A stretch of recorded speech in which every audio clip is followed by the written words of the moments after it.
El día que enterré a mi hija Camila, un silencio sepulcral, más allá del duelo, se apoderó del funeral. No fue el llanto lo que resonó, sino la ausencia lacerante, la falta imperdonable de su propio esposo, Julián, quien jamás se dignó a aparecer. La mañana en Guadalajara se tiñó de un gris plomizo. Una llovizna insistente, casi imperceptible, había comenzado antes del amanecer, empapando los adoquines oscuros de la calle con una tristeza que parecía contagiosa. Me enfundé en el único traje negro que aún conservaba, una prenda avejentada, testigo mudo de incontables sepelios y alguna que otra boda. La corbata, deshilachada en los bordes, la anudé con torpeza frente al espejo. Me detuve un instante a contemplar mi reflejo, mis ojos hundidos, surcados por profundas arrugas, el rostro exhausto de un hombre de 69 años que, aquella mañana, se sentía infinitamente más viejo. Tomé el ramo de azucenas blancas, símbolo de pureza, que había adquirido en el mercado de Tonalá y salí de casa con lentitud, sintiendo el peso de cada paso como si arrastrara toneladas. Caminé con desgano por la calle empedrada que conducía a la iglesia de San José. El aire húmedo, gélido, se filtraba por el cuello de la camisa, haciéndome estremecer a cada bocanada. Al llegar a la modesta funeraria del centro, las luces amarillentas inundaban el interior, proyectando un resplandor cálido que, sin embargo, no lograba disipar la frialdad glacial de la muerte. En el exterior, alineadas con rigidez junto a la entrada, se erguían varias coronas de flores, adornadas con cintas en las que se leían mensajes de profundo pesar. Eran ofrendas de antiguos compañeros de trabajo de mi hija Camila, de vecinos solidarios y de algunos amigos que aún se resistían a creer en lo acontecido. Poco a poco, los familiares fueron llegando. Tías, primos, sobrinos me abrazaban con fuerza, algunos en silencio respetuoso, otros murmurando frases de consuelo que no alcanzaban a colmar el abismo de soledad que me embargaba. Recuerdo, en particular, a una amiga de la infancia de Camila, confidente inseparable durante sus años de colegio. Se acercó a mí con los ojos enrojecidos, la voz quebrada, me abrazó con ternura, sin pronunciar palabra, y yo apenas pude corresponderle con un leve apretón. El párroco de la iglesia, un hombre de baja estatura y cabello albó, se acercó a mí con voz suave, reconfortante. Me estrechó la mano con solemnidad y me comunicó que estaba listo para oficiar la misa cuando yo lo dispusiera. Asentí en silencio, incapaz de articular palabra alguna. Mientras aguardábamos a que todos tomaran asiento, no podía apartar la mirada de la puerta principal. Contra toda lógica, mi corazón aún albergaba la esperanza vana de ver entrar a Julián, mi yerno, el esposo de mi hija. Pero la puerta se abría y se cerraba, y él nunca aparecía. Un murmullo de incertidumbre comenzó a propagarse entre los presentes. Una prima me susurró al oído: ¿Dónde está el esposo? ¿Por qué no ha venido? Otra vecina comentó con un gesto de lástima que, quizás, se encontraba tan devastado por el dolor que no se sentía capaz de asistir al funeral. Yo escuchaba esas voces como quien oye un rumor distante, un eco desvanecido. En mi interior, la ausencia de Julián me golpeaba con la misma intensidad desgarradora que la muerte de mi amada hija. El sacerdote, con paciencia, me preguntó si deseaba esperar un poco más, pero negué con la cabeza. Era inútil prolongar aquel suplicio innecesariamente. Con un ademán discreto, los empleados de la funeraria empujaron el ataúd de madera oscura hacia el altar mayor. El sonido chirriante de las ruedas al deslizarse sobre el suelo resonó con estrépito en el silencio sobrecogedor de la sala. Los dolientes tomaron asiento en los bancos largos y el órgano comenzó a entonar un himno fúnebre, una melodía triste, lúgubre. Notas graves que se deslizaban con lentitud por el aire húmedo, impregnado de dolor. Me levanté con dificultad y caminé con pasos vacilantes hasta el atril. Sentí que las piernas me flaqueaban, pero aún así abrí con manos temblorosas el papel que había redactado la noche anterior. Hablé de Camila, de su niñez dichosa en las aulas del Colegio Guadalajara, de sus tardes apacibles tocando el piano en casa, de sus logros profesionales en la consultoría financiera donde trabajaba con pasión. Recordé cómo, desde temprana edad, siempre buscaba consolar a los demás, incluso cuando ella misma sufría en silencio. Mientras pronunciaba mis palabras, vi cómo algunas de sus amigas más cercanas no podían contener el llanto. Una de ellas se cubrió el rostro con un pañuelo blanco y sus hombros se sacudían con violencia. Al concluir mi discurso, mi voz se quebró por completo. Me bajé con lentitud del púlpito y regresé al banco de adelante. La misa prosiguió con oraciones, cánticos solemnes y un silencio pesado que solo se interrumpía por los sollozos ahogados de quienes la amaban profundamente. Al finalizar la ceremonia, los asistentes formaron una fila para despedirse de Camila por última vez. Cada uno se acercaba al ataúd, lo tocaba con delicadeza, depositaba una flor encima y murmuraba una plegaria silenciosa. Yo permanecí de pie, impasible, observando cada gesto con una sensación de irrealidad, como si estuviera sumido en un sueño. En el pasillo lateral, escuché a dos vecinas conversando en voz baja. Qué raro que el esposo no esté aquí en un momento tan doloroso. Esa frase hirió mi corazón como una daga afilada, pero me abstuve de responder. Me limité a guardar silencio, apretando los labios con firmeza. El cortejo fúnebre partió con rumbo al Panteón Jardines del Recuerdo.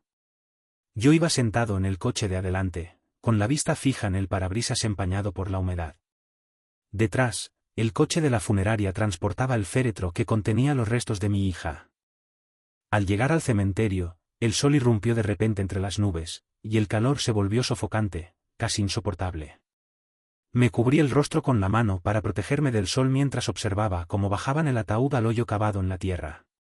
Puñados de tierra roja comenzaron a caer con un golpe sordo sobre la madera. Cada golpe era un eco doloroso en mi interior. Algunos asistentes sacaron sus teléfonos móviles para tomar fotografías, y me vi obligado a pedirles con firmeza que los guardaran.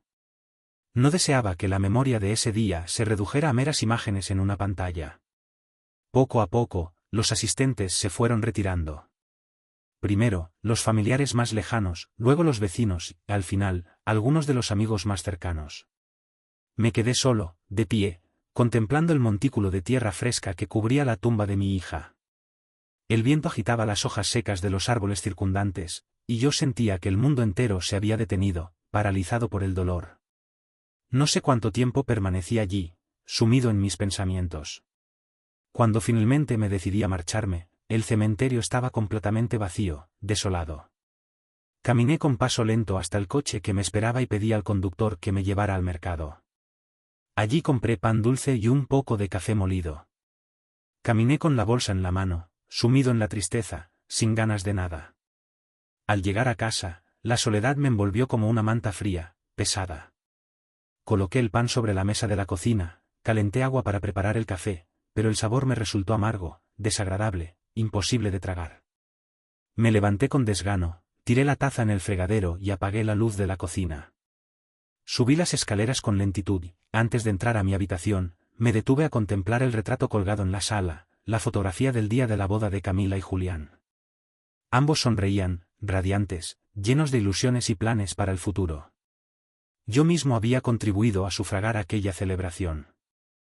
Ahora, esa misma fotografía parecía burlarse de mí, recordándome la felicidad que había sido arrebatada.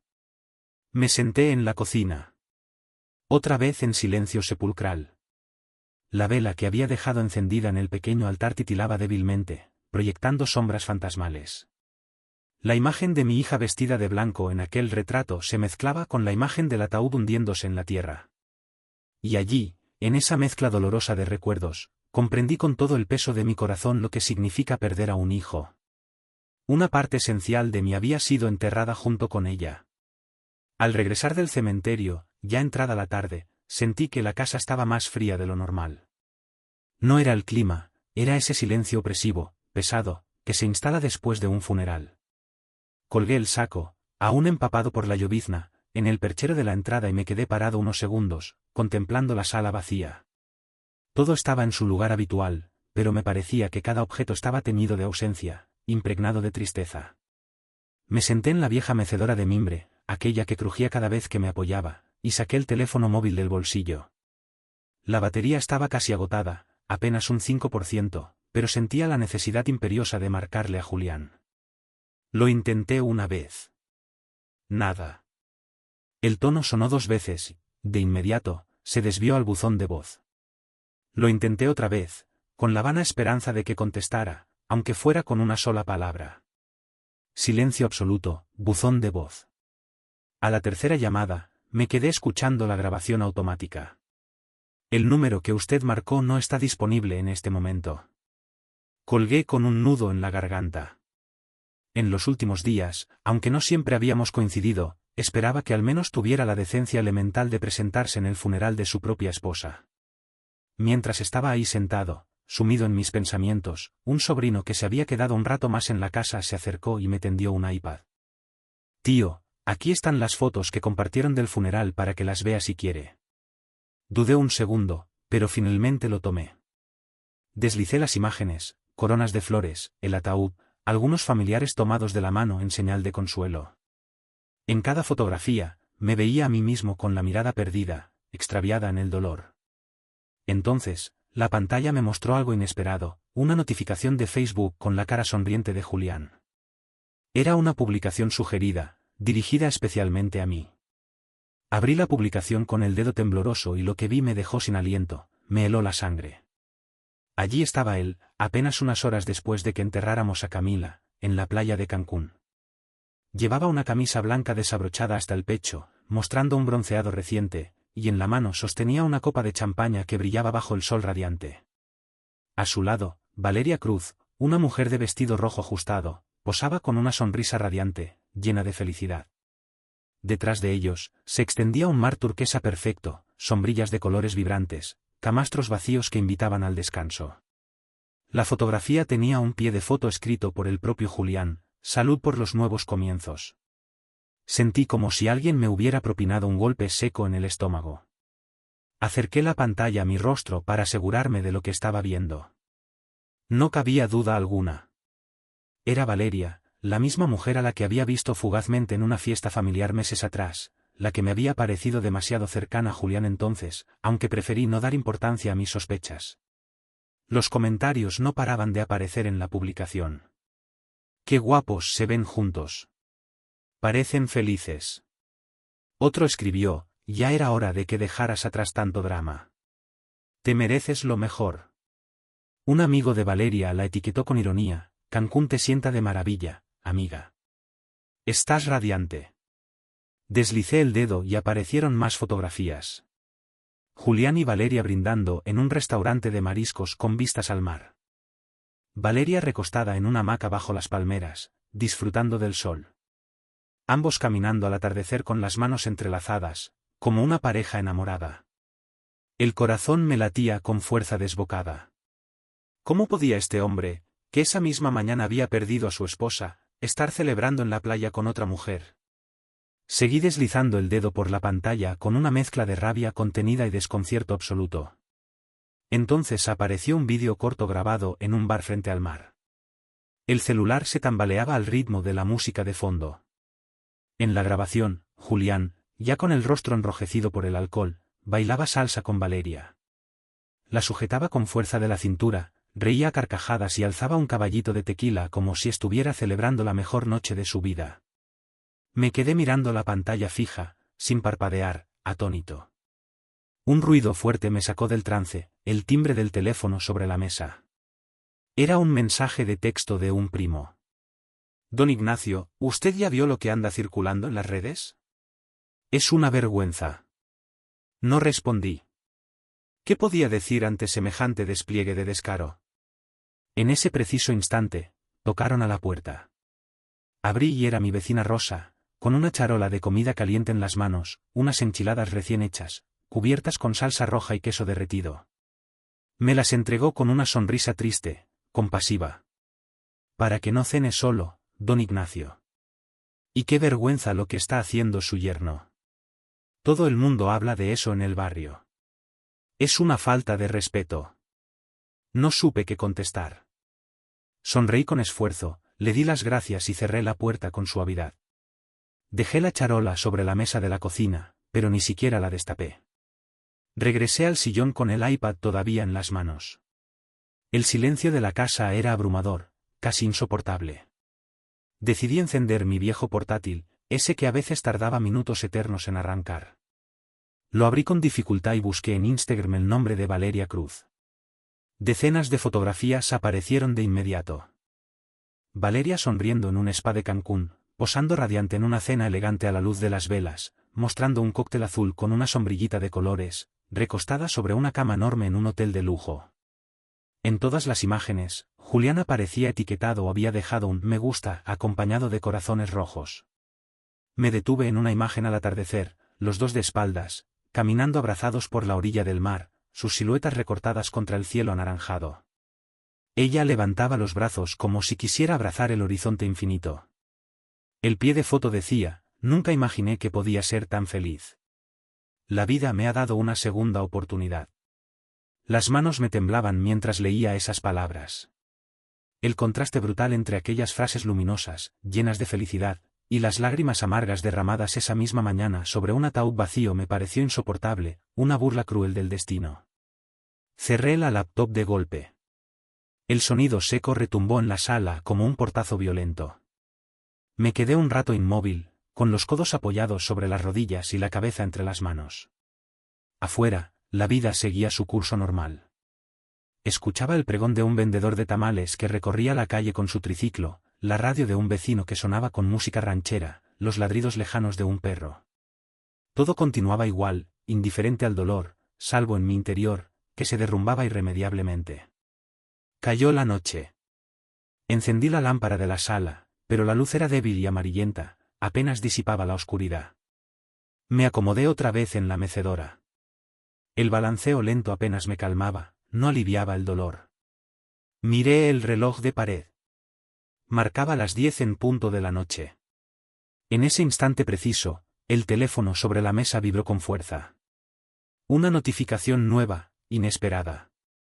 Alargué la mano con desgano, esperando otra burla del destino, otro comentario hiriente, otra prueba de la crueldad humana. Pero al abrir el mensaje, las letras me helaron la sangre, me paralizaron el alma. Papá, ven a mi casa ahora. No digas nada a nadie, Camila. El teléfono casi se me cae de las manos. Sentí un escalofrío recorrer mi espalda de arriba abajo. Me levanté de golpe, tambaleándome, y busqué mis gafas que habían rodado al suelo. Volví a leer el mensaje 1, 2, 3 veces. No cabía duda alguna, allí estaba su nombre, Camila, al final de la frase. El corazón me golpeaba el pecho con una fuerza brutal, descomunal. Traté de devolver la llamada de inmediato, pero el celular marcó tono muerto, como si estuviera apagado. Me quedé mirando la pantalla negra, que reflejaba mi propio rostro desencajado, presa del terror. Apagué las luces, agarré el saco del perchero y las llaves que colgaban de un clavo junto a la puerta. Antes de salir, me detuve un momento frente al retrato de la boda de Camila y Julián. La sonrisa radiante de mi hija en ese cuadro me partió el corazón en dos. Salí a la calle, sintiendo la brisa nocturna fría pegándome en la cara, sin saber si estaba a punto de enloquecer o de enfrentar la verdad más grande y sorprendente de mi vida. El reloj de la sala seguía marcando las 10 en punto. El tic-tac constante se mezclaba con el zumbido débil de la lámpara de mesa, la única encendida en toda la casa. La luz amarillenta apenas alcanzaba a iluminar el marco de las fotografías en la pared y los muebles gastados por el tiempo. El resto de la estancia quedaba envuelto en una penumbra densa, casi sofocante. Yo estaba hundido en la mecedora, con la mirada perdida en el vacío, cuando el teléfono sobre la mesa vibró de pronto con insistencia. Al principio, supuse que sería otro mensaje de algún familiar cercano queriendo darme ánimos, o quizás un vecino preguntando si necesitaba algo, pero la vibración se sintió distinta, más intensa, como si el aparato pesara más de lo normal, como si cargara con un mensaje importante, trascendental. Lo tomé con manos cansadas y, al desbloquearlo, la pantalla me lanzó un golpe de realidad que me dejó sin aliento, me arrebató la cordura por un instante. Papá, ven a mi casa ahora. No digas nada a nadie, Camila. Sentí un escalofrío helado recorrer mi espalda de arriba abajo, paralizando cada músculo de mi cuerpo. El corazón me dio un vuelco tan violento que dejé caer las gafas al suelo. El cristal golpeó con un clac seco contra las baldosas frías. Me agaché de inmediato, con torpeza, palpando con los dedos temblorosos hasta encontrar la montura fría. Me las puse de nuevo, sin respirar, conteniendo el aliento, y volví a leer el mensaje. Una vez, 2 veces, 3 veces. El nombre estaba allí escrito con claridad, con una nitidez aterradora, Camila. Me temblaban las manos, me castañeteaban los dientes. Abrí los detalles del número de teléfono. No lo tenía guardado en la agenda. Era un número desconocido con un prefijo local. Intenté devolver la llamada de inmediato, apreté el icono verde con fuerza, con desesperación, como si mi insistencia pudiera arrancar una respuesta del otro lado de la línea. Nada. El tono se quedó en silencio absoluto, un silencio sepulcral, como una línea muerta. Apoyé la frente en mi mano. El sudor frío me bajaba por la sien, a pesar de que la casa estaba helada. ¿Quién me escribiría algo así? ¿Quién se atrevería a jugar con mi dolor de esa manera? Era una broma cruel, de muy mal gusto. O quizás, solo quizás, era un error, una confusión. Oh, pero, ¿y si realmente era mi hija? No quise terminar ese pensamiento, era demasiado doloroso, demasiado improbable. Me levanté de golpe, con la determinación repentina de encontrar una respuesta. Fui hasta el perchero que estaba junto a la puerta principal. Tomé mi viejo suéter de lana, gastado por el tiempo, y las llaves que colgaban de un clavo oxidado en la pared. Antes de salir, giré la vista hacia el altar improvisado que había montado en el comedor, la fotografía de Camila con su toga y birrete de graduación, 2 veladoras blancas consumidas a medias, un ramo de flores ya marchitas que exhalaban un aroma agridulce. Las llamas de las velas parpadeaban suavemente, lanzando sombras inquietantes que se movían como fantasmas danzando en las paredes. Tragué saliva con dificultad y cerré la puerta atrás de mí. El aire nocturno me golpeó en la cara con fuerza, despertándome de mi letargo. La llovizna había cesado por completo, pero la calle todavía olía a humedad, a tierra mojada. Un velo de neblina ligera cubría las esquinas, dándole un brillo fantasmagórico a los faroles anaranjados. Caminé con paso firme hasta la esquina y levanté la mano para parar un taxi. Un taxi viejo con pintura descascarada y faros amarillos se detuvo chirriando frente a mí. ¿A dónde lo llevo, jefe?, preguntó el chofer, un hombre gordo con bigote canoso y mirada cansada. A la colonia Providencia, por favor, a la casa de mi hija, respondí casi en un murmullo, con la voz apenas audible. El motor del taxi rugió con fuerza y el coche se lanzó a toda velocidad por las avenidas desiertas. Desde la ventanilla, vi cómo la ciudad seguía viva, palpitante, a pesar de la hora. Bares iluminados con luces de neón de colores, risas de jóvenes en las aceras, música norteña que escapaba a todo volumen de un restaurante cercano. Todo contrastaba con el silencio sepulcral que llevaba dentro de mí, con el dolor que me corroía el alma. El chofer intentó entablar conversación, preguntó si venía de alguna fiesta, pero yo no contesté, me limité a cerrar los ojos y dejé que el traqueteo del auto me llevara en su vaivén. Al llegar a la colonia Providencia, reconocí la fachada de la casa de mi hija de inmediato. La reja de hierro forjado estaba cerrada, igual que siempre. Sin embargo, una luz tenue se filtraba por una ventana desde la cocina, justo el lugar donde Camila solía quedarse a trabajar hasta altas horas de la noche. Le pagué al taxista con manos trémulas y bajé del coche. El sonido de mis pasos sobre el pavimento mojado me acompañó hasta la puerta. Saqué el llavero del bolsillo y las llaves tintinearon con un sonido metálico. Mi pulso estaba tan acelerado que casi se me resbalaban de las manos. Introduje la llave en la cerradura, pero apenas la giré, la puerta cedió con facilidad. No estaba cerrada con llave. Se abrió con un chirrido lento, lúgubre. Camila, dije con la voz quebrada por la emoción y el miedo. Nadie respondió. Entré despacio, con cautela, como si pisara huevos. El olor que me recibió era una mezcla extraña de café viejo y humedad. La sala estaba tal y como la había dejado la última vez, el sofá lleno de ropa doblada a medias, una manta tirada en el suelo, un cojín fuera de lugar. En la mesa de centro había una taza con restos de café seco, formando un anillo oscuro marcado en la madera. El silencio me taladraba los oídos, haciéndome sentir aún más solo y desolado. Avancé con lentitud hacia el pasillo. El suelo de madera crujía bajo mis zapatos, revelando mi presencia. Cada paso parecía anunciar mi llegada a alguien que quizás me esperaba, o quizás me observaba desde la sombra, ocultándose en la oscuridad. La luz amarillenta provenía del fondo de la cocina. Llegué hasta el marco de la puerta y me quedé petrificado, sin poder creer lo que veía. Allí, sentada frente a la mesa, estaba Camila, mi hija. El cabello desordenado le caía sobre los hombros como una cascada oscura, los ojos hinchados y enrojecidos por el llanto, la piel pálida y translúcida. Llevaba puesta una sudadera amplia de color gris y unos pantalones viejos. Frente a ella, sobre la mesa, había otra taza con café ya frío, casi intocable. Me quedé sin aliento, sin poder reaccionar. Quise decir algo, pero la voz se me apagó en la garganta, impidiéndome articular palabra alguna. Ella levantó la cabeza lentamente.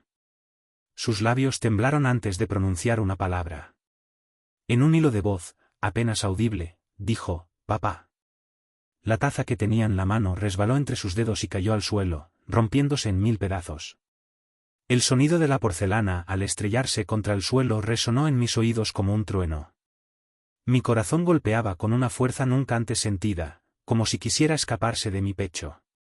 No supe si estaba soñando, si estaba frente a un fantasma o si realmente mi hija, a quien esa misma mañana había despedido con dolor en un ataúd, estaba viva, mirándome con los ojos llenos de lágrimas.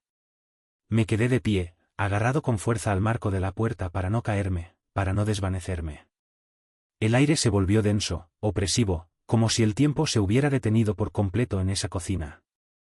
Y entonces lo comprendí todo de golpe, con una claridad aterradora.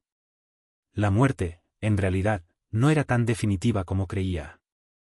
Algo se rompía irrevocablemente dentro de mí, al mismo tiempo, una chispa tenue de esperanza encendía de nuevo mi corazón.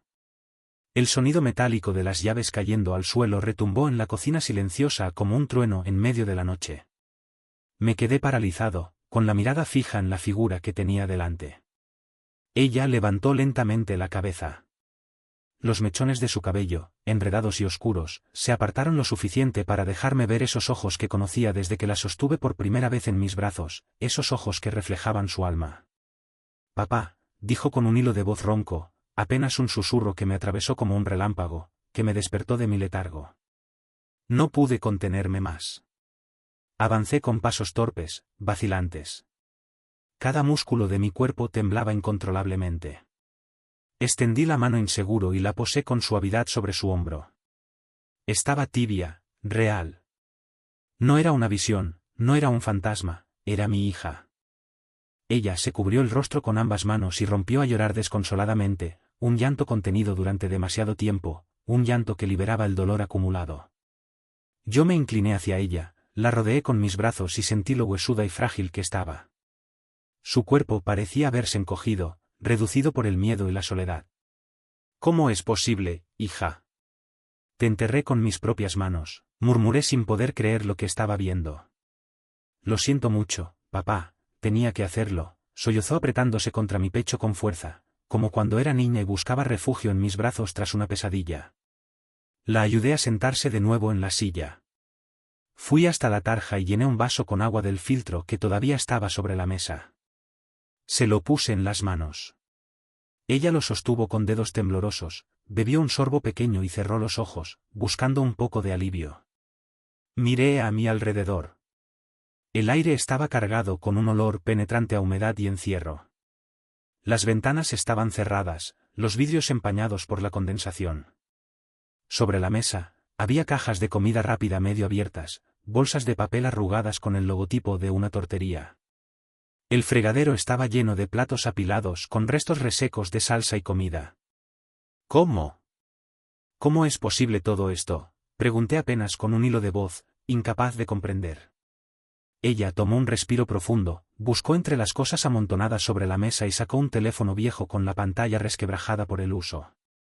Me lo puso delante, lo encendió, y, tras unos segundos de espera, aparecieron varios mensajes con el nombre de Esteban Lozano. Reconocí de inmediato al médico que había conocido en alguna reunión familiar años atrás. «Él me ayudó a fingir mi muerte», dijo ella, limpiándose las lágrimas con la manga de la sudadera. «No tenía otra opción, papá. Si no lo hacía, Julián me hubiera destruido por completo». Me quedé en silencio, asimilando lo que me estaba contando. Fui hasta la pared y encendí otra lámpara. Luego cerré las cortinas con rapidez, intentando bloquear la vista desde el exterior.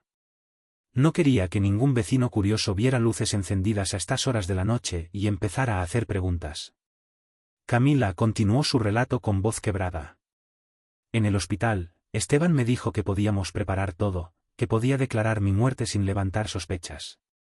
Preparó los papeles, manipuló los informes médicos, y yo acepté a regañadientes. Tenía miedo, papá. Tenía tanto miedo de Julián y de la gente peligrosa con la que se junta». Mientras hablaba, mis manos no paraban de temblar. Llené la tetera eléctrica con agua, la enchufé y el zumbido que produjo me dio un ancla para no perder el control, para no derrumbarme por completo. Busqué 2 tazas limpias y preparé té negro con limón. Al servir el agua hirviendo, casi la derramé sobre la mesa. Le puse una taza delante y ella la abrazó con ambas manos, como si buscara calor en medio de un invierno sin fin. «Hija, ¿qué te hizo ese hombre?»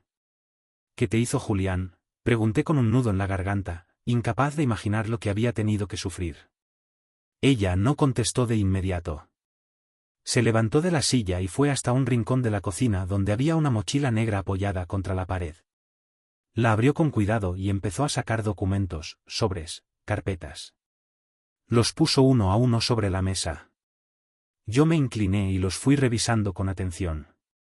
El primero era un conjunto de copias de contratos de seguros de vida.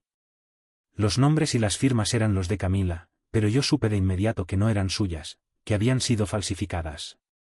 Cada póliza ascendía a cientos de miles de dólares. El valor total superaba el 1.000.000. El segundo documento era un conjunto de fotografías comprometedoras, sin fecha ni lugar especificado. Allí estaba Julián en un hotel de Cancún abrazado a Valeria Cruz, la misma mujer que había visto en Facebook. Otra fotografía mostraba una factura de bebidas caras pagadas con la tarjeta conjunta de Camila y Julián. Otra un extracto bancario con transferencias sospechosas de dinero a cuentas en el extranjero. Lo encontré todo escondido. «El cajón de su oficina», dijo Camila.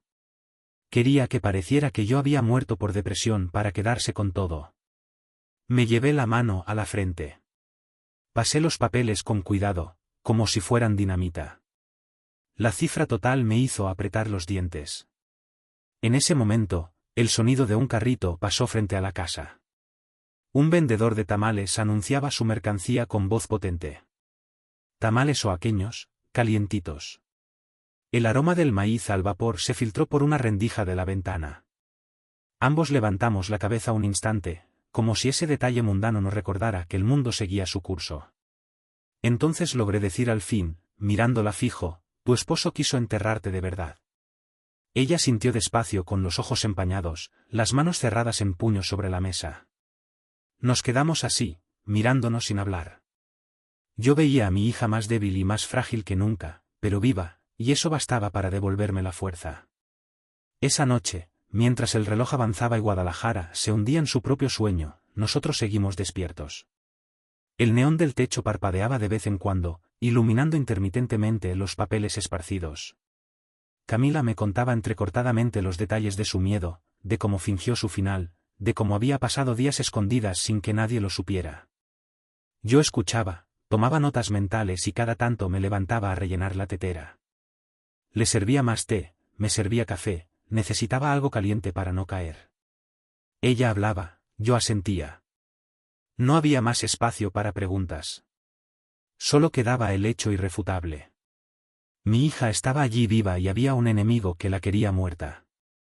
Nos quedamos hasta entrada la madrugada, padre e hija, en esa cocina cargada de humedad y secretos, planeando qué hacer mientras la ciudad entera dormía sin sospechar que una muerta había regresado de entre las sombras.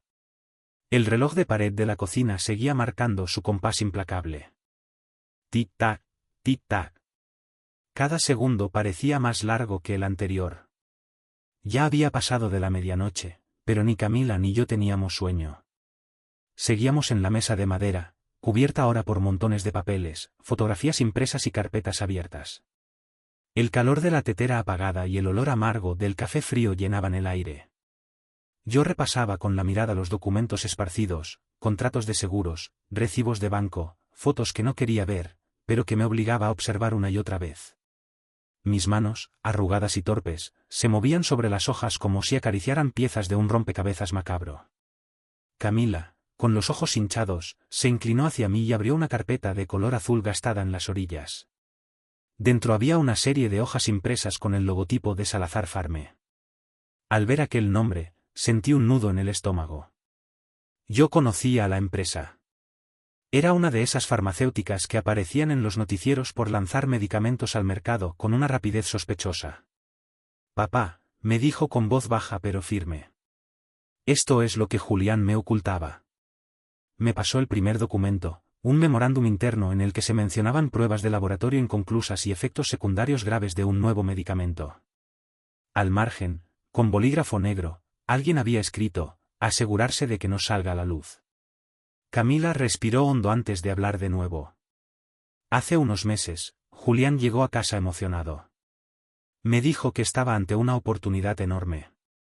Hablaba de contactos con gente poderosa, de dinero fácil.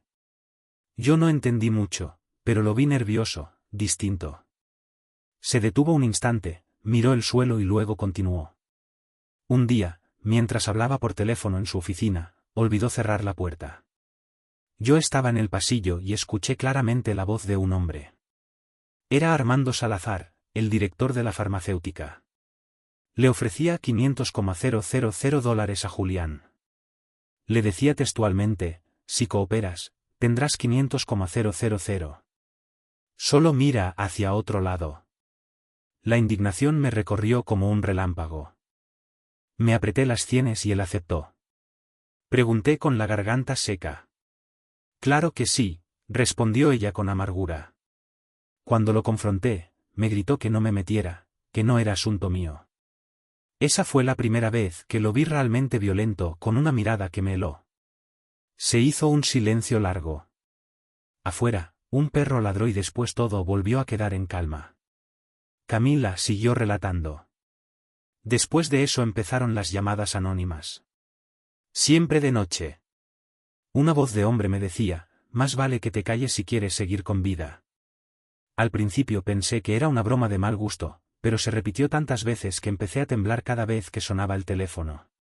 Me mostró entonces varios sobresar arrugados que había guardado. Los abrió delante de mí. Dentro había recortes de periódico con notas sobre suicidios. Algunas palabras estaban marcadas con tinta roja. Suicidio encontrada muerta sin explicación. Me los empujaban por debajo de la puerta, explicó ella. Vivía con el miedo de que cualquier día apareciera yo en los titulares. Tomé esos papeles con cuidado y los guardé en una bolsa de plástico transparente.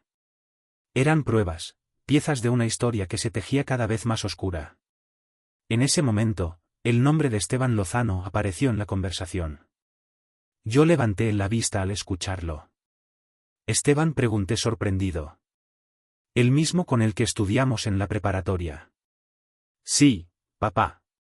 Él ahora es médico en el hospital de Guadalajara. Cuando le conté lo que me pasaba, me dijo que la única forma de salvarme era fingir mi muerte. Las palabras me cayeron como un balde de agua fría. La miré incrédulo. Fingir tu muerte. Camila asintió. Me explicó cómo podía hacerlo con un medicamento que detendría mi corazón por unos minutos.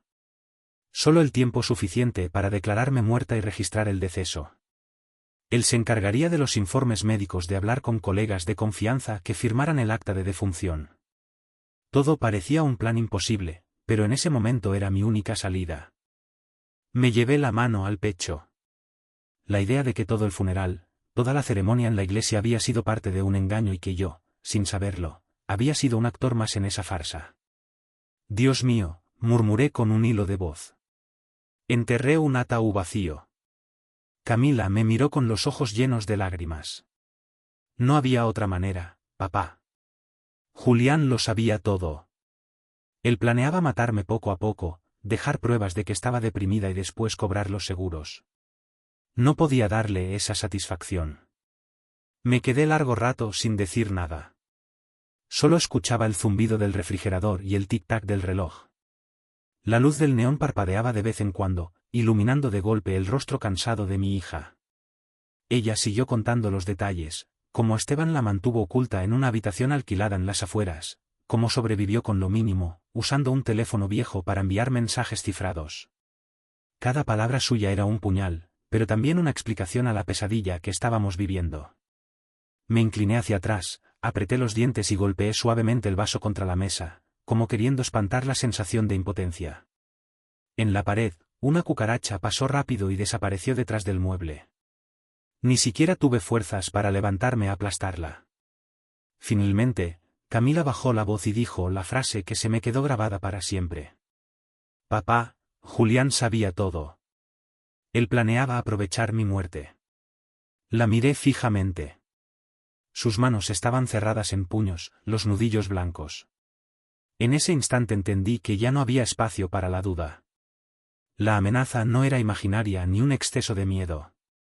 Era real, tangible y llevaba el rostro de quien había jurado amarla. Apagué la lámpara de la cocina y nos quedamos un rato en penumbras. Ella apoyó la cabeza sobre la mesa. Yo me levanté, caminé hasta la ventana y corrí un poco la cortina. Afuera, Guadalajara parecía dormida, ajena a la tragedia que se desarrollaba en esa pequeña casa. Volví a sentarme junto a mi hija. Le tomé la mano fría y delgada y le prometí en voz baja, no vamos a dejar que Julián gane. Te lo juro, hija mía. El amanecer me encontró sentado en la misma silla de madera con la espalda encorvada y los ojos enrojecidos. No había pegado los párpados en toda la noche. Afuera, los gorriones comenzaron a cantar como si la vida siguiera su curso normal, indiferente a la tormenta que sacudía mi casa. Los primeros rayos del sol entraban tímidamente por la rendija de la cortina, pintando la mesa con un resplandor rosado. Frente a mí, Camila se frotaba las sienes.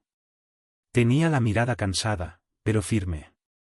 Sobre la mesa reposaba una pila ordenada de documentos. Los extendió con cuidado, como si fueran piezas de un rompecabezas mortal. Mira, papá, dijo en voz baja señalando el primer lote. Estos son los contratos de seguro. Tomé el primero y lo leí despacio. Mi vista ya no era la de antes, así que tuve que acercarlo casi a la nariz. 3 pólizas distintas sumando más de $1.000.000. La firma que aparecía al final era la de mi hija, o mejor dicho, una burda imitación. Reconocí de inmediato la falsificación. Habían copiado hasta el último detalle, pero yo había visto a Camila firmar cientos de veces. Esa no era su letra. Me temblaron las manos. Saqué el teléfono del bolsillo y empecé a fotografiar cada página. Una por una, con cuidado de que no se moviera nada. Quería tener copias porque algo en mí intuía que pronto todo ese material sería clave. Camila me entregó después un fajo de papeles bancarios. Eran extractos de cuentas, transferencias periódicas, siempre entre 5 y 10,000 pesos, enviadas a un hombre que me hizo apretar los dientes. Valeria Cruz. Él sacaba el dinero poco a poco, explicó mi hija, como si no quisiera levantar sospechas, pero todo iba hacia ella. Pasé las páginas y confirmé la regularidad. Cada 15 días, cada mes, un nuevo retiro como un goteo constante de traición. Me incliné hacia atrás y solté un resoplido. El aire me quemaba en el pecho. Luego, Camila me mostró un sobre con facturas. Eran de hoteles en Cancún, habitación doble, cenas caras, servicio de spa, botellas de vino importado. Cada gasto había sido cargado a la tarjeta compartida, la misma que yo le ayudé a tramitar cuando se casaron. Aquí tienes las pruebas de su duelo, dijo ella con amargura, golpeando suavemente las facturas contra la mesa. No supe qué contestar. Sentí una mezcla de rabia y vergüenza. Camila encendió su viejo portátil que tardó un buen rato en arrancar. Buscó entre los archivos y abrió un correo electrónico. Me lo mostró en la pantalla. Era un mensaje de Julián a un despacho de abogados. El asunto decía consulta sobre herencias en caso de suicidio documentado. Lo mandó semanas antes de mi supuesto accidente, me explicó. Leí el texto. Julián preguntaba con detalle qué pasos debía seguir un cónyuge para reclamar seguros de vida cuando su esposa moría por suicidio. Me llevé la mano a la boca. Incrédulo. ¿Cuánto tiempo llevaba planeando todo? Camila sacó luego otro paquete de hojas engrapadas. Eran informes de un investigador privado. Había fotos borrosas tomadas a escondidas. Camila sentada en un café con una amiga. Camila entrando a la consulta de un psicólogo. Camila caminando sola por un parque con cara seria. Debajo anotaciones como se observa comportamiento depresivo, posible inestabilidad emocional. Al ver esas imágenes, un escalofrío me recorrió. Me costaba respirar. Me seguía. Papá. Julián contrató a alguien para espiarme y fabricar pruebas de que estaba mentalmente enferma, dijo ella, apretando los labios. Tomé una de las fotos y la acerqué a la luz. Era mi hija con una taza de café entre las manos, riéndose con una amiga. Nada extraño, nada fuera de lugar. Pero en el informe esa sonrisa estaba descrita como histeria nerviosa. Sentí como la indignación me hacía apretar los puños. En ese momento, el sonido familiar de un altavoz callejero irrumpió en la casa. Un camión de gas pasó por la calle anunciando con voz metálica: el gas de la felicidad, el gas de la felicidad. El contraste me golpeó. La rutina del barrio contra la pesadilla que se desplegaba sobre la mesa. Camila me interrumpió mis pensamientos sacando de su mochila una memoria USB. La conectó al portátil. En la pantalla apareció un archivo de audio. Escucha, me pidió. Apreté los auriculares contra mis oídos. Reconocí la voz de Julián, chillona, enojada. Si no me obedeces, terminarás como un caso clínico de depresión y nadie dudará. El grito resonó en mis tímpanos.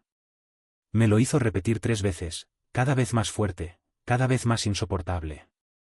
Anoté la fecha y la hora que aparecía en el archivo. Quería que nada quedara al azar. Me quité los audífonos con brusquedad, los dejé sobre la mesa, no podía hablar. Camila, mientras tanto, se quedó en silencio con los ojos fijos en la taza de café fría que tenía delante. Sus dedos dibujaban círculos sobre la cerámica como si buscara distraerse de la realidad. Cuando el reloj marcó el mediodía, ambos estábamos exhaustos. Reunimos todos los papeles, fotos, facturas y el USB. Los guardamos en una carpeta negra, la aseguramos con ligas gruesas y la metimos en el cajón más alto de la cocina. Era como enterrar un tesoro oscuro, pero necesario. Salí al patio para tomar aire. El sol ya estaba fuerte. Los ladridos de un perro se mezclaban con la risa de unos niños que jugaban en la calle. Una vecina pasó con su perro y se detuvo al verme. ¿Cómo sigue, don Ignacio?, me preguntó con voz compasiva. Qué duro lo de su hija.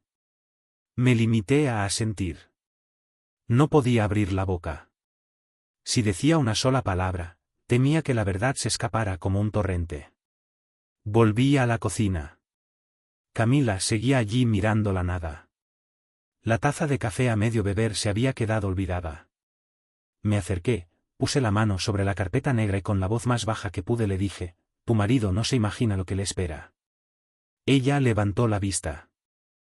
Sus ojos se encontraron con los míos y en ese instante entendí que ya no éramos 2 personas vencidas por la desgracia, sino 2 cómplices dispuestos a pelear por la verdad. La tarde caía sobre Guadalajara. El cielo se pintaba de un rojo intenso y las sombras de los edificios se alargaban sobre las calles.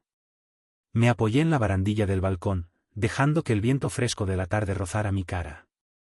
En la mano sostenía mi viejo teléfono, el mismo que había guardado números de amigos de toda la vida y también de conocidos que había dejado de ver.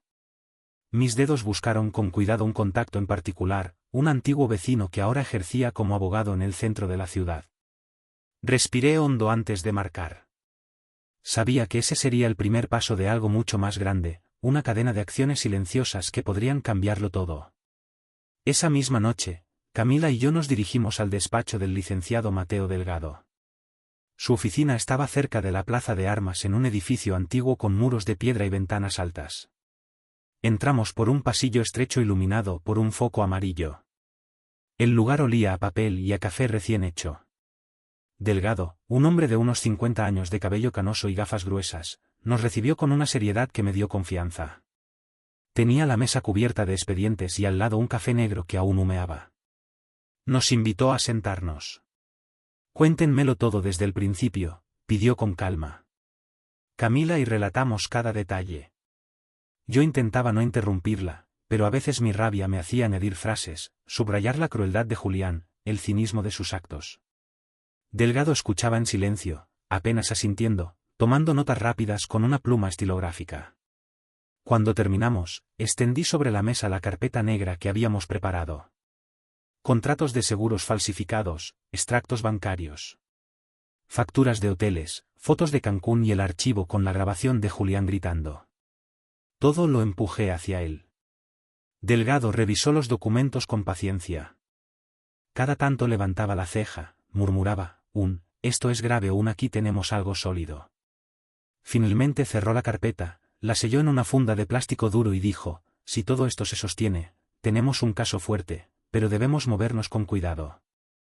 El enemigo tiene recursos, contactos, dinero. Lo primero será bloquear las pólizas y exponer la falsificación. Mañana, a primera hora enviaré quejas formales a las aseguradoras. Asentí en silencio. Camila apretaba mis manos. Bajo la mesa. Salimos del despacho entrada ya la noche. El aire del centro olía a maíz asado y a gasolina. Pasamos frente a un puesto de tacos y aunque mi estómago estaba vacío, el apetito no llegaba. Al volver por nuestra calle, entré en la tiendita de la esquina y compré unos bolillos, un trozo de queso panela y una botella de agua mineral. Cosas simples para tener al menos una cena ligera en casa. En la cocina, con la luz blanca del foco parpadeando, partí el pan y lo puse en platos de losa. Camila apenas probó un pedazo. Yo bebí un vaso de agua como si fuera vino amargo. Afuera se escuchaban voces de niños jugando a la pelota en la calle. El eco de sus risas contrastaba con el silencio pesado de nuestra mesa. ¿Hasta cuándo voy a vivir escondida, papá?, preguntó de pronto Camila, mirando hacia la ventana cerrada. Me quedé en silencio. No tenía respuesta. Solo pude decirle hasta que sea seguro, hasta que logremos sacarlo todo a la luz. Esa noche ella apenas abrió la ventana unos centímetros para que entrara un poco de aire fresco. Temía que alguien la viera, que una mirada indiscreta descubriera el secreto que manteníamos con tanto esfuerzo. Yo, por mi parte, sabía que debía continuar con mi vida como si nada. Era la única manera de no levantar sospechas. Al día siguiente me levanté temprano, me vestí con la misma rutina de siempre y caminé hasta el mercado. Saludé a los vecinos, compré verduras, charlé con el carnicero, todo con la máscara de un hombre que aún lloraba a su hija. Pasé por la iglesia de San José, donde me arrodillé frente al altar y murmuré un par de oraciones. Nadie sospechó nada. Todos pensaban que era un padre enlutado, cumpliendo con la fe para sobrellevar la ausencia. Ese mismo día llevé flores frescas al cementerio. Me detuve ante la tumba donde habíamos enterrado un ataúd. Coloqué las azucenas sobre la tierra húmeda. Me quedé de pie mirando la lápida con el nombre de Camila, y dejé que las lágrimas me corrieran, aunque ya no fueran del todo ciertas. Necesitaba mantener la farsa. Allí se me acercó doña Rosa, la vecina más habladora de la colonia. Don Ignacio, qué admirable su fortaleza, me dijo mientras acomodaba sus propios ramos en otra tumba. ¿Y el yerno, cómo se encuentra? Me quedé inmóvil un segundo, apreté los labios y respondí solo con una mueca triste, un gesto que podía significar cualquier cosa. No me atreví a soltar una palabra más. Mientras tanto, el licenciado Delgado cumplía su promesa. Esa mañana envió correos electrónicos a las 3 aseguradoras implicadas. Les adjuntó toda la documentación que probaba la falsificación de firmas y la manipulación de Julián. Por la tarde recibimos la primera respuesta. Una de las compañías confirmó que había detectado irregularidades y que de inmediato congelaba las cuentas asociadas a las pólizas. Era un primer triunfo, pequeño pero decisivo. Camila y yo leímos ese correo juntos. Ella apretó mi mano y por primera vez en semanas vi un destello de alivio en sus ojos. Los días siguientes fueron un ejercicio de paciencia y simulación. Yo seguía yendo al cementerio, siempre con flores, siempre con la cabeza gacha. Allí recibía condolencias de amigos de Camila, colegas de la universidad, antiguos vecinos. Todos me abrazaban, me ofrecían palabras de ánimo. Yo asentía, agradecía y guardaba silencio. Nadie debía sospechar que la historia era otra. Cada noche, de regreso a casa, repasábamos con Camila los pasos siguientes. Ella se mantenía encerrada, leyendo libros viejos, escuchando la radio bajito, escribiendo notas en un cuaderno. A veces la encontraba mirando por la ventana con nostalgia, como si deseara volver a caminar libremente por la ciudad. Paciencia, hija, le repetía.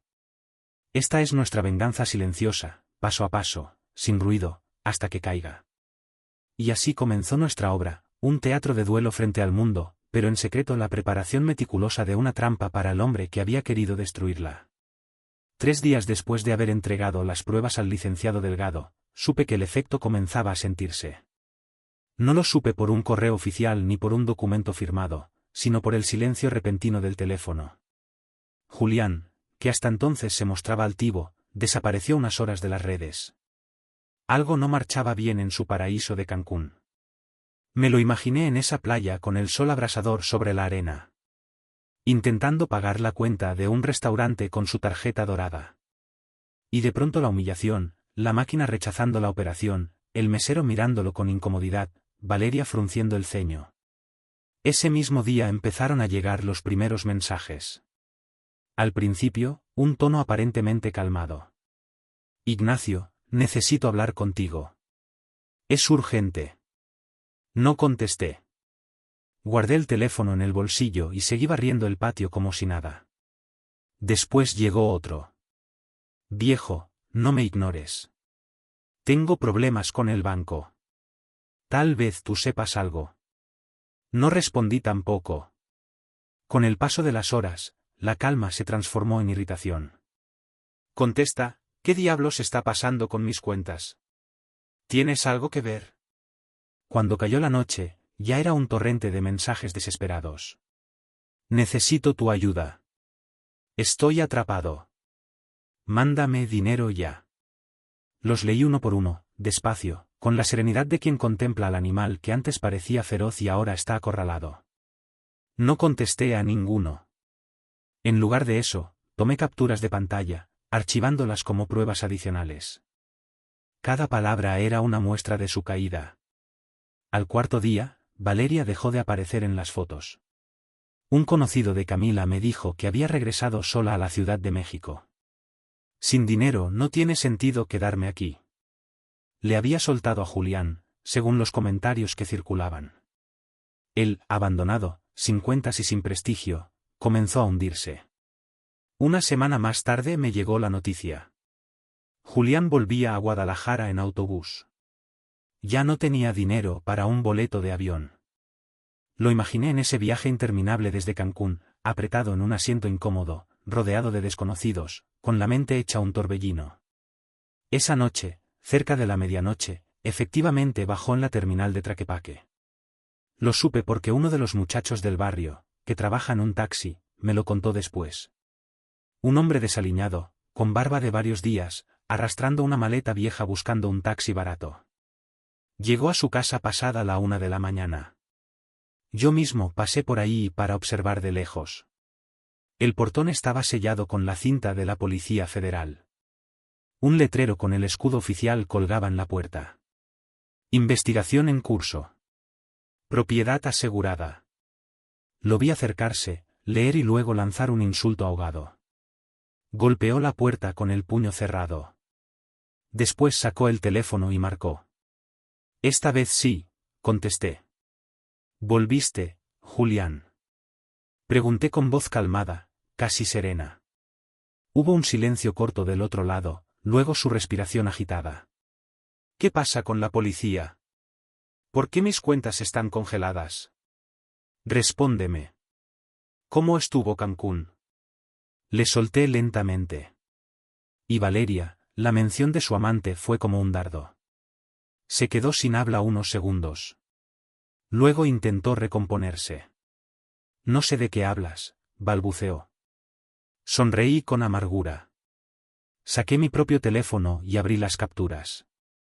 Encontré esto en su cajón de la oficina, me reveló Camila, con una voz que intentaba mantener la calma. Quería simular que había muerto por depresión para quedarse con todo lo que me pertenece. Instintivamente, me llevé la mano a la frente, sintiendo un peso repentino sobre mis hombros. Manipulé los documentos con la delicadeza de quien maneja explosivos, consciente del peligro que entrañaban.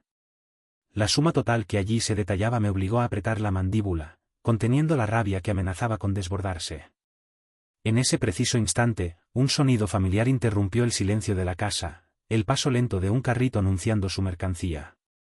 ¿Tamales oaxaqueños, calientitos?, proclamaba el vendedor con una voz potente y resonante.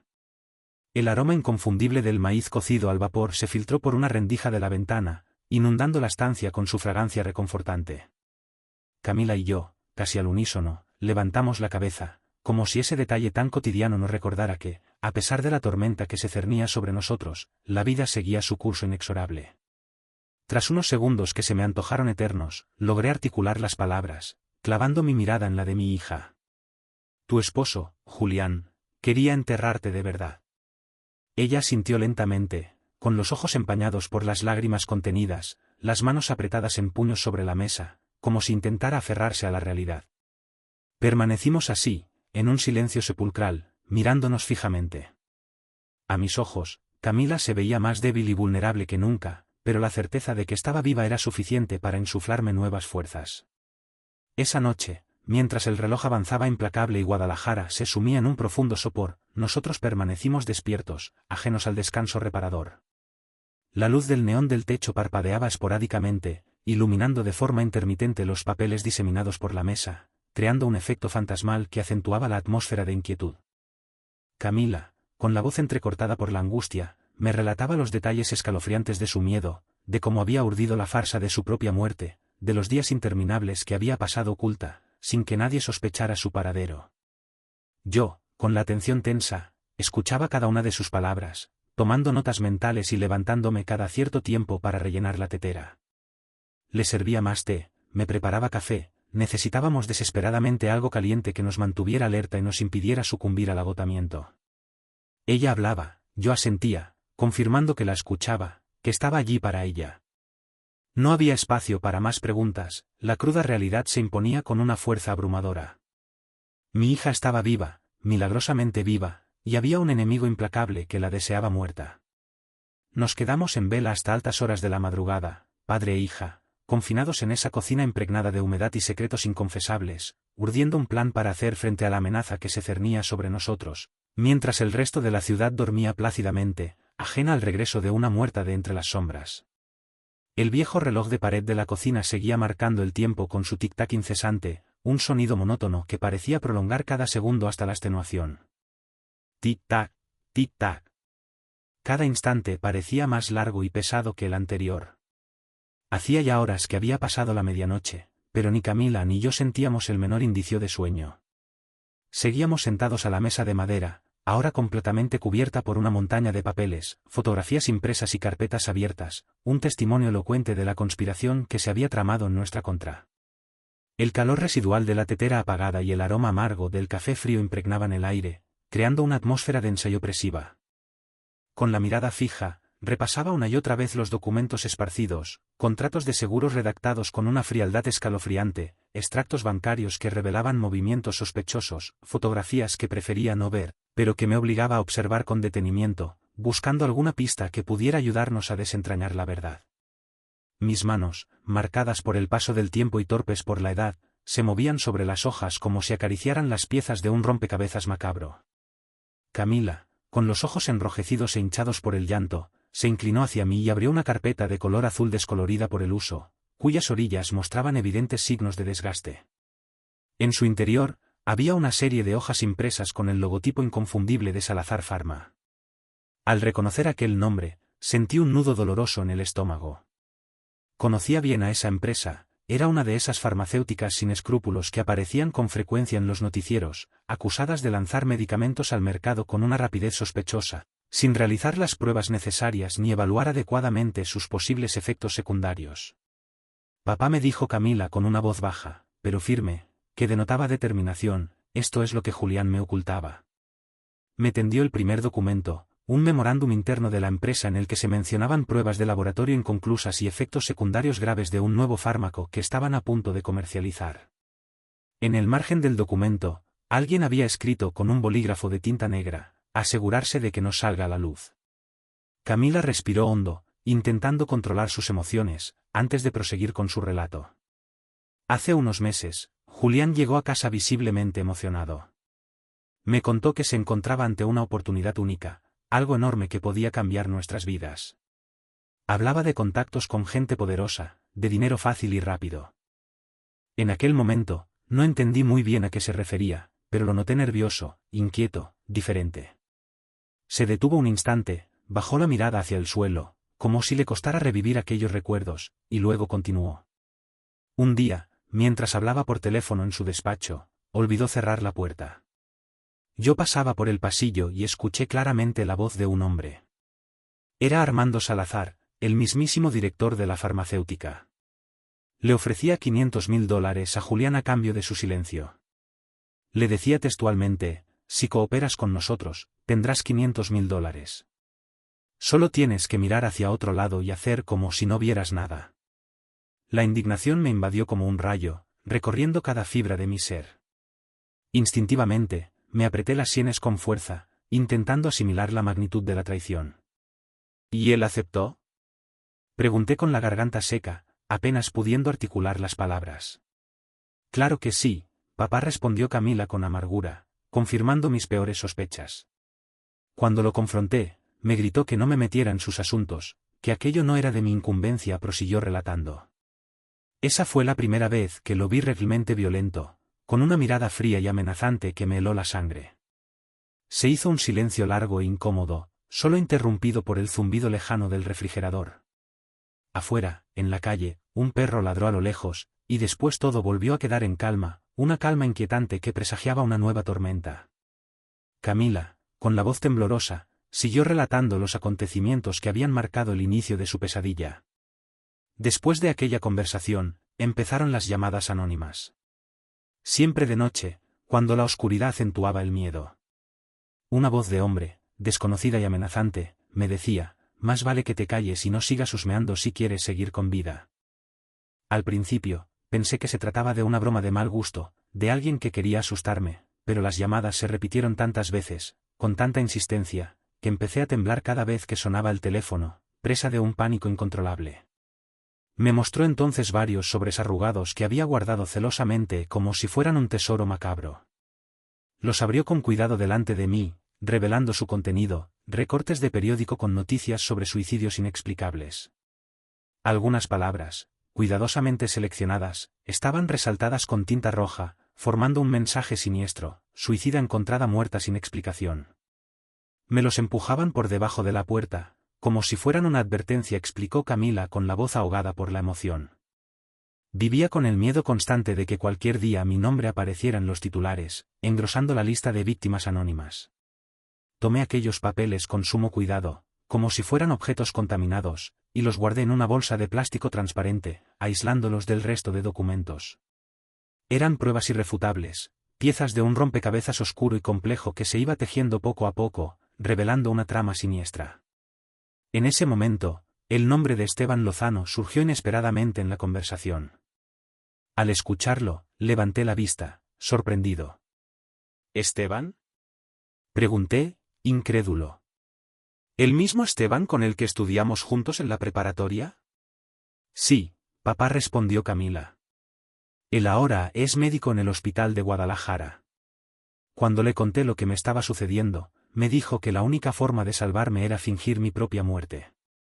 Sus palabras me impactaron como un jarro de agua fría, dejándome atónito. ¿Fingir tu muerte?, repetí, intentando asimilar la idea. Camila asintió con la cabeza, confirmando lo que me parecía una locura.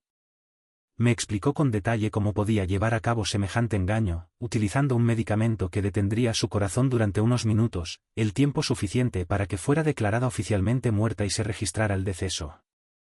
Esteban, movido por la amistad y la lealtad, se encargaría de manipular los informes médicos y de hablar con colegas de confianza para que firmaran el acta de defunción sin levantar sospechas.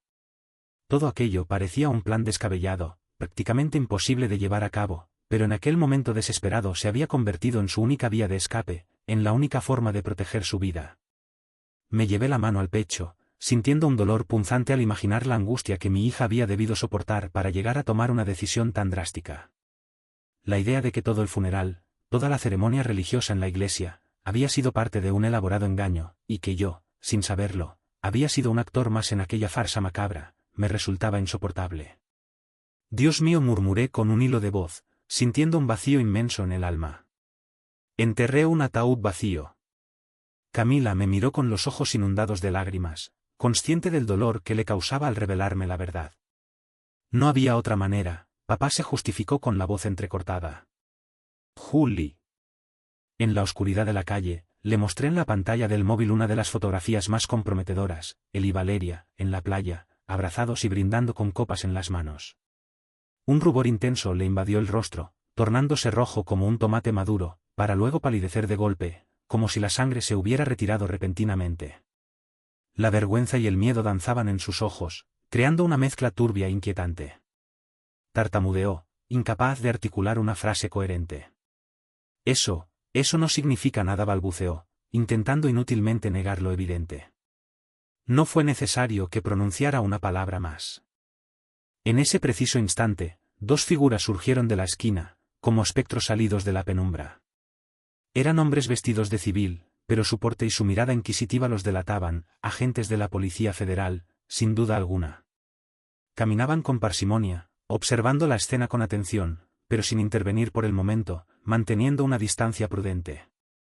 Yo permanecí erguido, envuelto en mi abrigo grueso que me protegía del frío de la noche, con mi bastón de madera firmemente sujeto en mi mano. La luz amarillenta y mortecina de los faroles se proyectaba sobre nosotros, dibujando sombras alargadas y fantasmales en el suelo, creando una atmósfera irreal y opresiva. Julián me miraba con una mezcla confusa de rabia y miedo, como un animal acorralado. Estaba completamente solo, abandonado a su suerte. Valeria lo había dejado, harta de su ruina, de sus mentiras y de su ambición desmedida. Su arrogancia y su soberbia, que antes lo caracterizaban, habían desaparecido por completo, dejando al descubierto a un hombre derrotado, que apenas comenzaba a comprender que la partida estaba irremediablemente perdida. No necesité alzar la voz ni recurrir a insultos para humillarlo aún más. Bastó con mirarlo fijamente a los ojos y guardar silencio, dejando que la verdad lo golpeara con toda su fuerza. Él lo entendió todo a la perfección. Comprendió que el tablero de juego estaba prácticamente cerrado, que cada uno de sus movimientos había sido anticipado y contrarrestado, que la red se estrechaba a su alrededor sin posibilidad de escape. En aquella calle tranquila y silenciosa de Guadalajara, bajo la luz lúgubre de las farolas, supe con certeza que el traidor que había intentado enterrar a mi hija estaba, por fin, viendo acercarse su propio final, el desenlace inevitable de sus acciones. Aquella noche, después de nuestro encuentro en la calle, observé a Julián alejarse como un animal herido, arrastrando su orgullo por el suelo. Caminaba apresuradamente, mirando hacia todos lados con desconfianza, perdido entre la rabia y el miedo, intentando encontrar una salida a la trampa que él mismo había construido. Yo regresé a casa con el corazón agitado, sintiendo una mezcla de alivio y satisfacción, pero también con la certeza de que su mundo comenzaba a desmoronarse, que la justicia, aunque tardía, estaba a punto de llegar. La madrugada se sintió corta e inquietante. Apenas pude conciliar el sueño durante un par de horas, cuando al amanecer, los golpes fuertes y resonantes en la puerta me despertaron de un salto. Eran golpes firmes, insistentes, que no se confundían con los de un vecino casual. Me levanté a toda prisa, me puse las gafas y abrí la puerta con cautela. Dos hombres vestidos de civil me mostraron sus credenciales de manera formal. Policía Federal, dijeron al unísono. Traían en la mano un sobresellado con un sello oficial. Don Ignacio Herrera, dijo uno de ellos con un tono respetuoso, pero firme. Necesitamos que nos acompañe al cuartel para rendir declaración. Sentí un escalofrío recorrer mi cuerpo, un presentimiento oscuro y amenazante. Asentí sin protestar, consciente de que no tenía otra opción. Cerré la puerta con cuidado y me dirigí a mi habitación para cambiarme. Saqué del armario una camisa blanca, una de las que reservaba para ocasiones especiales y formales. La abotoné con dedos temblorosos, sintiendo la fragilidad de mis manos. Me puse un abrigo oscuro, tratando de proyectar una imagen de serenidad y control, y regresé a la sala. Tomé también mi cuaderno con apuntes detallados y un sobre con copias de las pruebas que había guardado como respaldo, por si acaso. Los agentes me escoltaron hasta una camioneta sin distintivos, manteniendo una distancia prudente. El motor arrancó y durante el trayecto observé las calles de Guadalajara despertándose lentamente, los puestos de tamales levantando el humo de las ollas, perfumando el aire con su aroma inconfundible, niños uniformados esperando el camión escolar con rostros somnolientos, ancianos sentados en las bancas de los parques con café de olla en la mano, disfrutando de los primeros rayos de sol. Todo parecía normal, ajeno a mi situación, salvo mi propio destino en ese preciso momento, que pendía de un hilo. En la sede de la Policía Federal, me hicieron firmar una hoja de comparecencia, un trámite burocrático frío e impersonal. Después me condujeron a una sala pequeña y aséptica, de paredes blancas y un escritorio metálico, donde la luz fluorescente creaba una atmósfera opresiva. Allí, un oficial tomó asiento frente a mí, con una mirada seria y penetrante. Queremos que nos cuente con todo detalle lo sucedido en el funeral de su hija, la ausencia de su yerno y las pruebas que ha aportado a través del licenciado Delgado, me pidió con una grabadora encendida sobre la mesa, lista para registrar cada una de mis palabras. Respiré hondo, tratando de mantener la calma y serenar mis nervios. Relaté paso a paso todo lo que había visto y presenciado, el funeral sin Julián, los rumores entre los vecinos, el descubrimiento de las fotografías comprometedoras de Cancún, los documentos falsificados que delataban su fraude. Cuando terminé mi relato, abrí mi sobre y entregué una memoria USB con las imágenes digitales y copias impresas de los mensajes incriminatorios. El oficial las revisó con atención, examinando cada detalle, y las fue colocando una por una en una carpeta que ya parecía abultada, acumulando evidencia tras evidencia. Esto es contundente, don Ignacio dijo con un tono de voz que transmitía seriedad y convicción. Gracias por su colaboración. Salí de allí con las piernas temblorosas, sintiendo el peso de la tensión acumulada, pero también con un extraño alivio, como si una parte de la carga que llevaba sobre mis hombros se hubiera disipado. Sentía que, al fin, mi voz tenía eco en un lugar donde podía convertirse en acción, donde la justicia podía tomar forma y castigar a los culpables.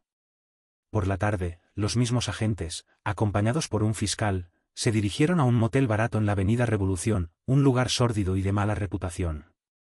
Me enteré porque me llamaron para notificarme que había un operativo en curso, que estaban a punto de capturar a Julián.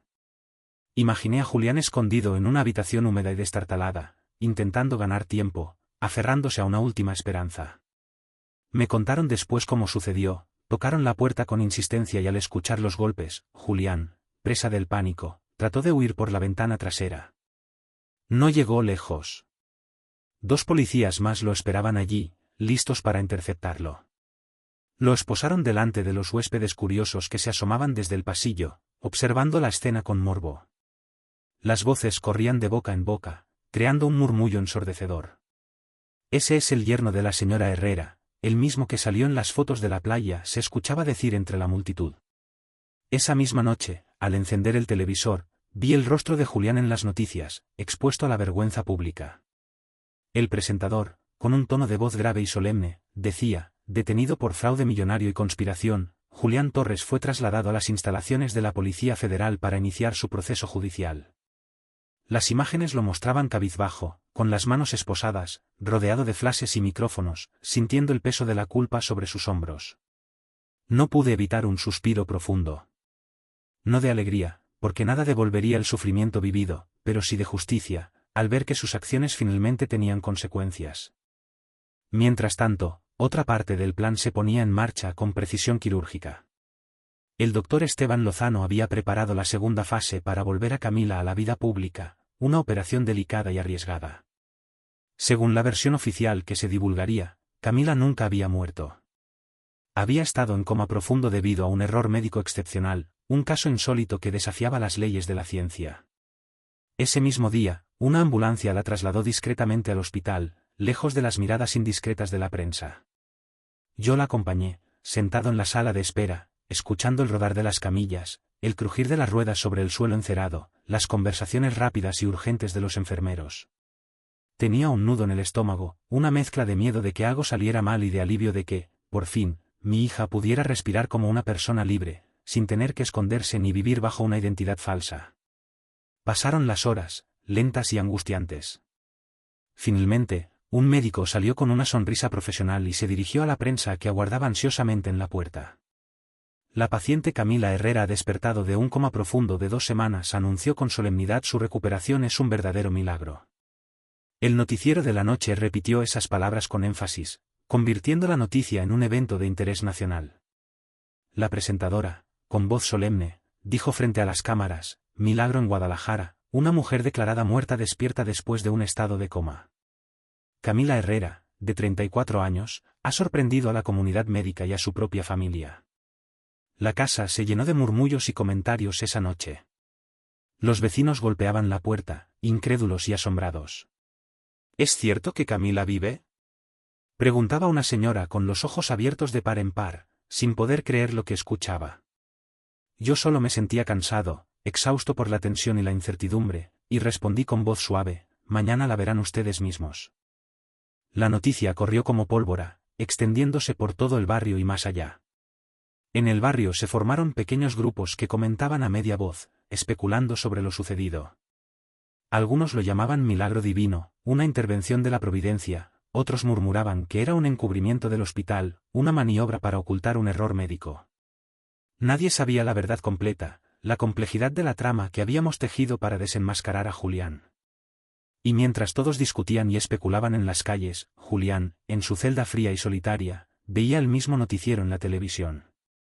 Me lo imaginé frente a la pantalla, con los nudillos apretados contra los barrotes, sintiendo la sangre huir de su rostro. Camila, viva, era su derrota más humillante, la prueba irrefutable de su fracaso. Aquella noche me senté en la cocina, bajo la luz tenue de la lámpara, y pensé en todo lo que había pasado en tan poco tiempo. De ser un padre que lloraba frente a una tumba, consumido por el dolor, había pasado a ser el guardián de un secreto que ahora salía a la luz, un defensor de la justicia. Por primera vez en mucho tiempo, sentí que la justicia no era un sueño lejano, una utopía inalcanzable, sino una marcha lenta pero firme, que avanzaba hacia nosotros, devolviéndonos la esperanza. Un mes después de aquella captura, me encontré sentado en una sala del Palacio de Justicia de Ciudad de México, un edificio imponente y lleno de historia. Había viajado con Camila para presenciar el juicio, para ver con mis propios ojos cómo Julián pagaba por sus crímenes. Los pasillos del edificio, llenos de eco y de voces entrecortadas, olían a papel viejo y a café barato, una mezcla extraña y característica. Todo parecía más grande y majestuoso de lo que imaginaba, las columnas de mármol, las puertas de madera oscura, las filas de bancas donde la gente esperaba su turno, con rostros expectantes. Ese día, Julián se sentaba en el banquillo de los acusados, con el mismo traje gris que alguna vez usó en cenas familiares, pero ya no era el mismo hombre. El pelo despeinado, el rostro demacrado, la mirada perdida en el vacío.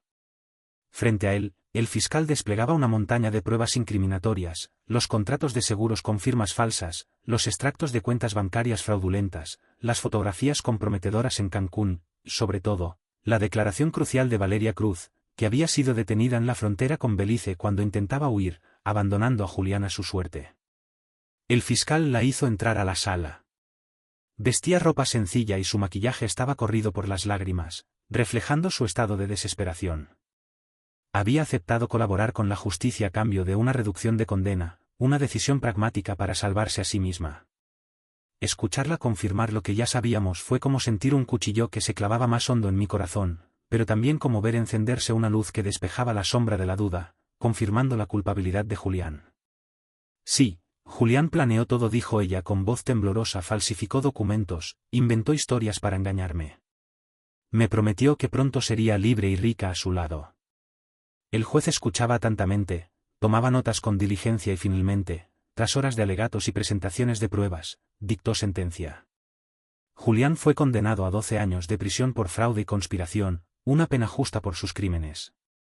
Valeria, por su cooperación con la justicia, recibió una condena reducida de 5 años. Yo, en mi asiento, cerré los ojos y respiré hondo. No sentí alegría, tampoco venganza. Lo que sentí fue descanso, un alivio silencioso y profundo, como si por fin pudiera soltar una carga pesada que llevaba demasiado tiempo sobre los hombros, liberándome del rencor. Al salir del Palacio de Justicia, el bullicio de la ciudad me golpeó con fuerza. Claxones de coches, vendedores ambulantes ofreciendo sus productos, turistas tomando fotos frente al imponente edificio. Camila y yo encontramos un café pequeño y acogedor en la esquina. Pedí 2 tazas de café de olla, preparado con canela y piloncillo, y un par de panes dulces para acompañar la bebida. Nos sentamos frente a frente y en silencio compartimos el momento, saboreando el presente. Sus ojos me decían más que cualquier palabra, transmitiéndome gratitud y amor. Estábamos vivos, juntos, y lo peor había pasado, dejando atrás la oscuridad. Semanas después tomamos otra decisión importante, vender la vieja casa de Guadalajara, la casa familiar donde habíamos vivido tantos años. Aquel lugar guardaba demasiados recuerdos oscuros y dolorosos, las noches de miedo e incertidumbre, el duelo fingido por la muerte de Camila, las visitas incómodas de vecinos curiosos que nos observaban con sospecha. No quería seguir despertando bajo ese techo, reviviendo constantemente el pasado. Con el dinero de la venta y los ahorros que aún conservaba, nos mudamos a Puerto Vallarta, un lugar tranquilo y hermoso, bañado por el sol y el mar. Allí, frente al océano, Abrimos un pequeño despacho de consultoría llamado Herrera Consulting. Camila, con su experiencia en finanzas, se encargaba de la asesoría a empresas y particulares. Yo, aunque viejo y cansado, aportaba mi mirada atenta y perspicaz, mi capacidad de detectar trampas y engaños donde otros solo veían papeles. Nos dedicamos a prevenir fraudes, a ayudar a familias a no caer en engaños como el que casi nos destruye, utilizando nuestra experiencia para proteger a otros. El día de la inauguración fue sencillo pero emotivo. El local estaba ubicado en el segundo piso de un edificio pintado de blanco, con balcones de hierro forjado que daban al océano, ofreciendo una vista espectacular. Llegaron algunos amigos de confianza, el licenciado Delgado con su traje sobrio y elegante, y por supuesto, el doctor Esteban Lozano, quien nos entregó una planta verde en una maceta de barro, un símbolo de esperanza y crecimiento. Para que crezca fuerte como ustedes, nos dijo sonriendo, transmitiéndonos su apoyo. Camila lo abrazó con gratitud, reconociendo su papel fundamental en nuestra recuperación. Yo también lo hice con un respeto sincero y profundo, un sentimiento que pocas veces había experimentado por otro hombre. La vida poco a poco fue retomando un ritmo sereno y apacible. Por las mañanas, Camila salía a correr por el malecón, disfrutando del viento marino que le despeinaba el cabello y llenaba sus pulmones de aire fresco. Yo caminaba hasta el mercado de pescadores, compraba guachinango fresco y regresaba a casa con una bolsa llena de aromas salinos, evocando recuerdos de mi infancia. Encendía la cafetera, preparaba un café fuerte y me sentaba en el balcón a mirar las olas, sintiendo la inmensidad del mar. Las tardes se llenaban de trabajo en la oficina, pero no era una carga, sino una oportunidad para reconstruirnos, para darle un nuevo sentido a nuestras vidas. Y por las noches cenábamos juntos, contemplando el sol esconderse tras el horizonte, tiñendo el cielo de tonos dorados y violetas, creando un espectáculo mágico. Un año después, justo el mismo día en que fingimos haber enterrado a Camila, decidimos volver al cementerio de Guadalajara, para cerrar un ciclo. Viajamos solo nosotros dos, sin avisar a nadie. Llevamos un ramo de azucenas blancas, las flores favoritas de Camila. Nos detuvimos frente a aquella lápida con su nombre grabado en la piedra, un recordatorio constante del dolor que habíamos sufrido. El lugar seguía allí intacto, como si realmente guardara un cuerpo bajo tierra. Nos arrodillamos en silencio, respetando la memoria del pasado. Yo acaricié la fría piedra y murmuré con voz entrecortada: perdí a mi hija una vez, pero la vida me la devolvió, dándome una segunda oportunidad. Camila me tomó del brazo, transmitiéndome su fuerza y su apoyo. Permanecimos así varios minutos, con el viento moviendo suavemente las flores, antes de marcharnos, dejando atrás el peso del pasado. De regreso, mientras caminábamos por las calles empedradas del barrio viejo, Camila me miró con ternura y dijo con voz firme: «Papá, hoy empieza de verdad nuestra nueva vida». La miré con amor, sintiendo un profundo orgullo por su valentía. Apreté su mano entre las mías, transmitiéndole mi cariño. No necesitaba responder con palabras. Juntos avanzamos por el camino que daba hacia el mar, dejando atrás la sombra de la traición, caminando hacia un futuro en paz, con la esperanza renovada. Si esta historia te conmovió, no olvides dejar tu like, suscribirte al canal y activar la campanita para no perderte la próxima parte. Cuéntame en los comentarios qué habrías hecho tú en mi lugar. Quiero leer tu opinión. Gracias por acompañarme hasta aquí y que Dios te bendiga siempre. M.